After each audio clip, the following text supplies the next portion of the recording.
साधु संतों की परंपरा है कि लोग स्वयं में ही अपना पिंडदान करते हैं। तो चूंकि मैंने सेंट्रल गवर्नमेंट से मांग किया है कि राष्ट्र की एकता और अखंडता के लिए, संविधान की रक्षा के लिए भारत को हिंदू राष्ट्र घोषित किया जाए और ईसाइयों और मुसलमानों की नेशनलिटी समाप्त की जाए, और हमने इसके लिए समय निर्धारित किया है कि 2 अक्टूबर 2021 तक यदि भारत को हिंदू राष्ट्र घोषित नहीं किया गया तो 2 अक्टूबर को दिन में 12 बजे सरजू जी में मैं जल समाधि ले लूंगा।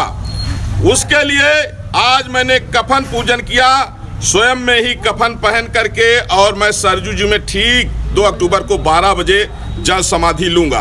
क्योंकि अगर भारत हिंदू राष्ट्र घोषित नहीं हुआ तो संविधान, अदालतें, लोकतंत्र, मानवता, भारतीय संस्कृति, ये सब उसी तरह से खत्म हो जाएगा जिस तरह से कभी भारत का हिस्सा रहा Pakistan, Afghanistan, Bangladesh, Iraq, Iran, Syria इत्यादि में खत्म हो गया है।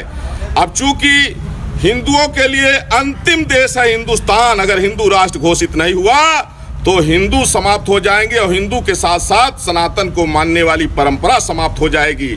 और मानवता की जो बात करते हैं, सर्वे भवन्तु सुखिनः, वो परंपरा, वो मर्यादा सब समाप्त हो जाएगी। इसलिए हमने सेंट्रल गवर्नमेंट से कहा है कि अनुच्छेद 368 के आधार पर संविधान का संशोधन करके ईसाइयों और मुसलमानों को वोट देने का अधिकार खत्म करके भारत को हिंदू राष्ट्र घोषित किया जाए। और जिस तरह से मोदी जी बड़े बड़े काम कर रहे हैं, इस समय भारतीय जनता पार्टी के पास में वो ताकत है कि वह 368 के हिसाब से संविधान संशोधन करके भारत को हिंदू राष्ट्र बना सकते हैं। नहीं तो जिस तरह से अभी लाखों हिंदुओं का कत्ल वेस्ट बंगाल में हुआ है, अभी हो रहा है, ये स्थिति है अभी। और आगे आने वाले समय में जिस तरह से 4 बीवी और 40 बच्चा पैदा करने वाले जनसंख्या विस्फोट कर रहे हैं, आने वाले समय में ये होगा कि जैसे कश्मीर में हुआ है वो पूरे देश में होगा, और यहाँ से हिंदू भाग के कहाँ जाएगा और कहीं कोई जगह शरण नहीं है। इसलिए भारत हिंदू राष्ट्र घोषित हो। आज हमारा जो अंतिम था कफन पूजन, वो भी मैं कर चुका हूँ, और 2 अक्टूबर ठीक 12 बजे मैं यही कफन पहन करके सरजू जी में जल समाधि लूंगा। हालांकि जितने हिंदूवादी संगठन हैं, 1 अक्टूबर को हमारे समर्थन में सब अयोध्या आ रहे हैं, और 1 अक्टूबर को हिंदू सनातन धर्म संसद का आयोजन होगा।